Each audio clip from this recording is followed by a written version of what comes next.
एक तरफ अंबेडकर जी के अपमान को लेकर अमित शाह के खिलाफ देश भर में धरना प्रदर्शन चल रहा है और संसद में विपक्ष इस्तीफे की मांग कर रहा है। वहीं दूसरी तरफ योगी आदित्यनाथ की मुश्किलें बढ़ती हुई नजर आ रही है। कोर्ट में योगी सरकार के इस्तीफे की मांग उठी है।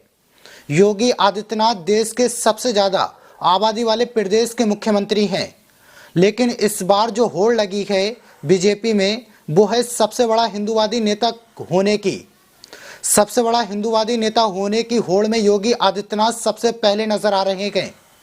इसलिए योगी आदित्यनाथ को कोर्ट से झटका लगा और आरएसएस के मोहन भागवत से भी झटका लगा। आखिर किस रेस में योगी आदित्यनाथ दौड़ रहे थे जो आरएसएस को बुरा लग गया और कोर्ट को भी बुरा लग गया। पूरा मामला विस्तार से बताने वाला हूं, इसलिए वीडियो को आखिर तक जरूर देखें। आप सभी जानते हैं बीजेपी इस समय हार्डकोर हिंदुत्व के पीक पर है और हर कोई बीजेपी का नेता हिंदुओं का सबसे बड़ा नेता बनने की होड़ में लगा हुआ है। चाहे वो असम के सीएम हो, चाहे वो यूपी के सीएम हो, लेकिन फिर भी कटेंगे तो बटेंगे 80 बनाम 20 के बयान से योगी आदित्यनाथ रेस में नंबर 1 पर तो चल ही रहे हैं। लेकिन जो योगी आदित्यनाथ को कोर्ट से झटका लगा गए उस पर आ जाता हूं। कोर्ट में योगी आदित्यनाथ के खिलाफ याचिका दायर हुई और वो याचिका ये है कि योगी आदित्यनाथ को मुख्यमंत्री पद से हटा देना चाहिए। इस खबर को एबीपी न्यूज ने भी छापा है, जिसमें लिखा है योगी आदित्यनाथ सीएम पद से हटाने के लिए हाई कोर्ट में याचिका दायर। जाने पूरा मामला। मुख्यमंत्री पद का घोर उल्लंघन। जनहित याचिका में आरोप लगाया कि उत्तर प्रदेश के मुख्यमंत्री योगी आदित्यनाथ ने न्यायमूर्ति यादव की टिप्पणियों का खुले तौर पर समर्थन किया, जो कि मुख्यमंत्री पद एवं कार्यालय के शपथ का घोर उल्लंघन है, क्योंकि उन्होंने अपने बयान के जरिए भारत के संविधान के प्रति आस्था और निष्ठा की अवहेलना की है। इसलिए योगी आदित्यनाथ को मुख्यमंत्री पद से हटाया जाना चाहिए। इलाहाबाद उच्च न्यायालय के एक माननीय न्यायमूर्ति ने एक बात कही।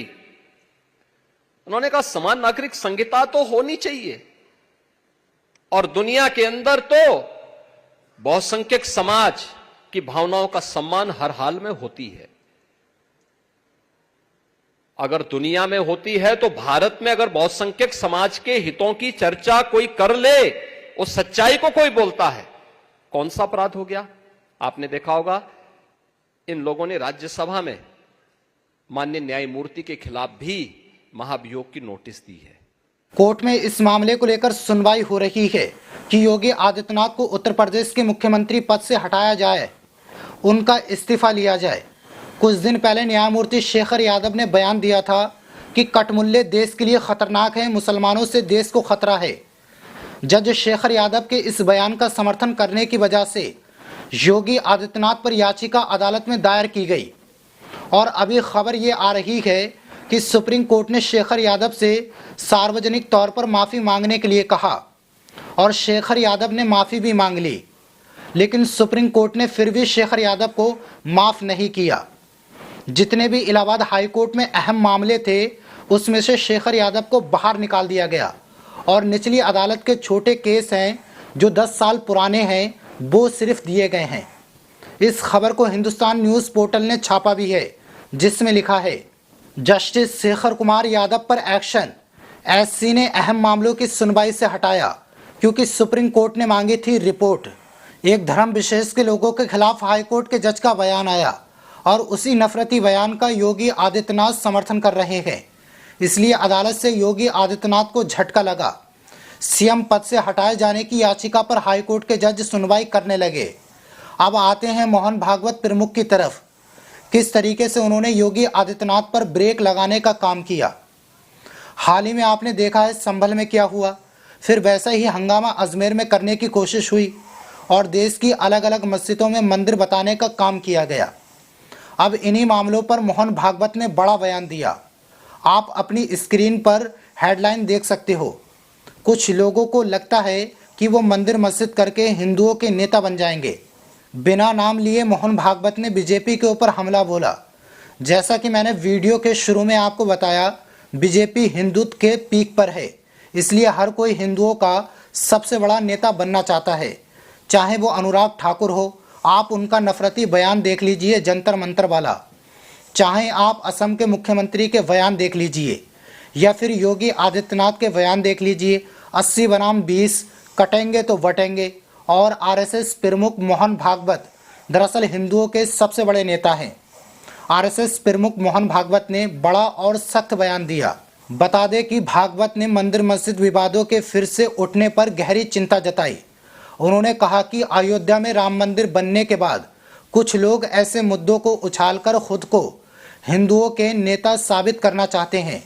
हालांकि भागवत ने ये बयान किसी का नाम लिए बगैर दिया है और ये मानना मुश्किल है उन्होंने ये बात किसके लिए कही है। उनका इशारा तो सीधा बीजेपी की तरफ है, क्योंकि बीजेपी के नेता ही हिंदुओं के नेता बनने के लिए मस्जिद में मंदिर ढूंढ रहे हैं। मोहन भागवत साफ कह रहे हैं कट्टरता नहीं चलेगी, इस तरह के बयान ना दिए जाएं। आगे मोहन भागवत ने कहा, हाल ही के दिनों में मंदिरों का पता लगाने के लिए मस्जिदों के सर्वेक्षण की कई मांगे अदालतों में पहुंची हैं। हालांकि भागवत ने अपने बयान में किसी का नाम नहीं लिया। उन्होंने कहा कि बाहर से आए कुछ समूह अपने साथ कट्टरता लेकर आए हैं और वे चाहते हैं कि उनका पुराना शासन वापस आए। अब सोचिए बाहर से कौन आया है। उत्तर प्रदेश में लोग कहते हैं योगी आदित्यनाथ उत्तराखंड से आए हैं। मोहन भागवत ने योगी आदित्यनाथ पर ब्रेक लगाने का काम किया, लेकिन योगी आदित्यनाथ को कोर्ट से झटका लग गया। वहीं अमित शाह के बयान पर कांग्रेस भिड़ी हुई है कि वो माफ़ी मांगे और इस्तीफा दें। देश भर में आंदोलन हो रहा है। विरोध प्रदर्शन के साथ अमित शाह के पुतले फूंके जा रहे हैं, क्योंकि अमित शाह ने कहा अंबेडकर अंबेडकर करते हो, अगर भगवान का नाम लेते तो स्वर्ग मिल जाता। इस बयान के बाद आज भी संसद के अंदर विरोध प्रदर्शन हो रहा है। संसद आज भी ठीक से नहीं चल पाई। ये मामला धीरे धीरे और बढ़ता जा रहा है और योगी आदित्यनाथ को लोग बिल्डोजर बाबा कहते हैं। बिल्डोजर को लेकर भी सुप्रीम कोर्ट ने योगी सरकार को कई फटकार लगाई हैं कि आप कैसे किसी का घर तोड़ सकते हो। लेकिन इस बार याचिका कोर्ट में लग गई कि आप मुख्यमंत्री पद से इस्तीफा दे दें, आपसे उत्तर प्रदेश नहीं चल रहा है। तो फिलहाल आज की इस वीडियो में इतना ही। जो भी आपकी राय है इस खबर को लेकर हमें कमेंट बॉक्स में ज़रूर बताएं। मिलूंगा आप सभी से अगले वीडियो में, तब तक के लिए शुक्रिया।